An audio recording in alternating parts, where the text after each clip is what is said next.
Hello guys, welcome to my YouTube channel. So it's been a while hindi tayo nakapag-content dahil busy.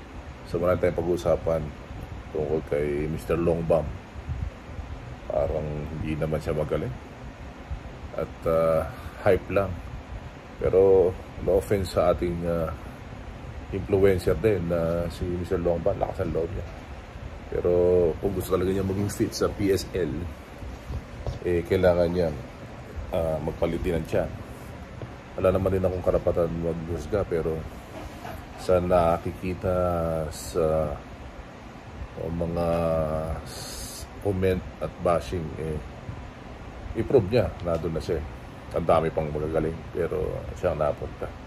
Congratulations at the same time. Wag lang niyang kalabanin si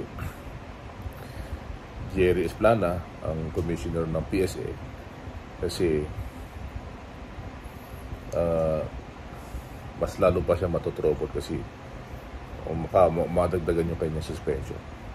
At may mga nakita rin tayo mga ibang mga vlogger na bibigyan ng spot sa larangan ng professional basketball. Hindi lang naman PBA, may PSL, at meron din liga ni Manny Pacquiao, NPBL, and so much more.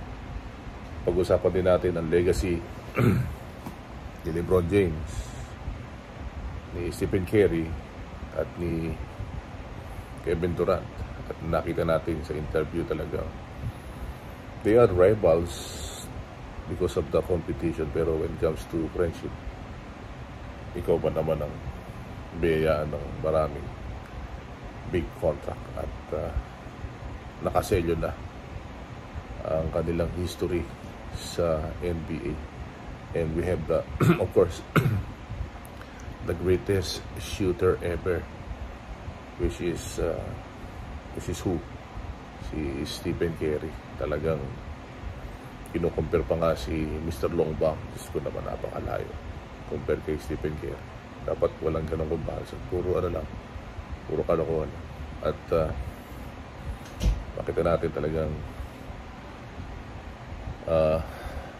mag-retired man sila in 3 or 5 years man.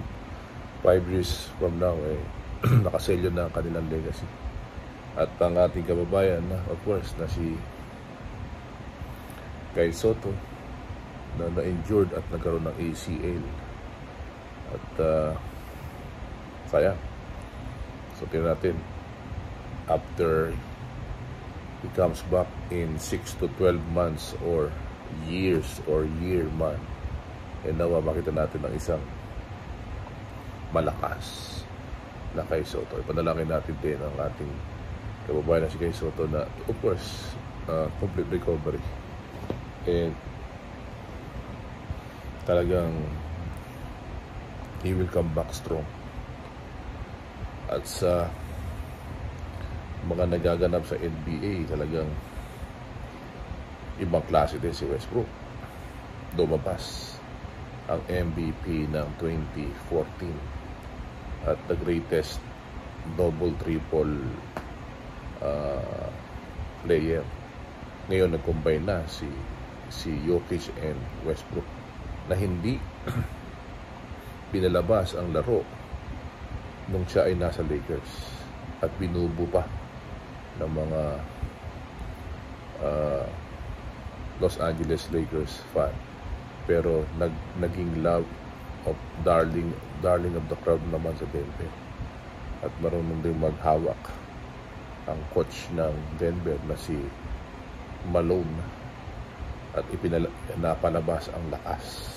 Range of 30, I think 35 or 36, getting there na rin. So yun yung ating mga balita. At sa Super Bowl, usually Feb or March, so abangan natin ng mga kaganapan. Hindi natin makikita ang ating kababayan na si Kai Sotto sa FIBA, pero nandiyan naman din ang mga malalaki na si Japet Aguilar, at isa nasa college na around 7 feet din na pwedeng maging replacement ng ating kababayan na si Kai Sotto. So, yan lang ang mga aganapan. Pagaling ka kay Soto at naniniwala ko na you will come back strong. At sa ating influencer na si Mr. Longbang, palakas ka katulad ni Mamba ng Pinas, isa ding vlogger, pero tingin ko naging fit naman din siya at nakakapuntos naman sa mga kababayan natin na nanonood ng ating content. Tayo po ay hindi masyadong busy sa pagko-content at kilala din tayo sa isang clickbait vlogging about kay Soto, pero totohanan na to, wala pang contract. Pero isa rin tayong diehard fans ng ating kababayan na si Kay Soto at masuportahan pa rin natin siya hanggang sa dulo, mapunta man siya sa NBA o manatili lang siya sa International League katulad ng Japan B-League, Australia, pwede siya mabalik doon, o Europe, or finally maglaro siya sa PBA kung gusto niya, or in 3 or 4 years time magkaroon na siya ng chance na mapunta sa NBA. So yun lang ang kaganapan. Let's see, NBA by June or May. Let's see kung Denver Nuggets or the reigning champion na ang manalo, which is who?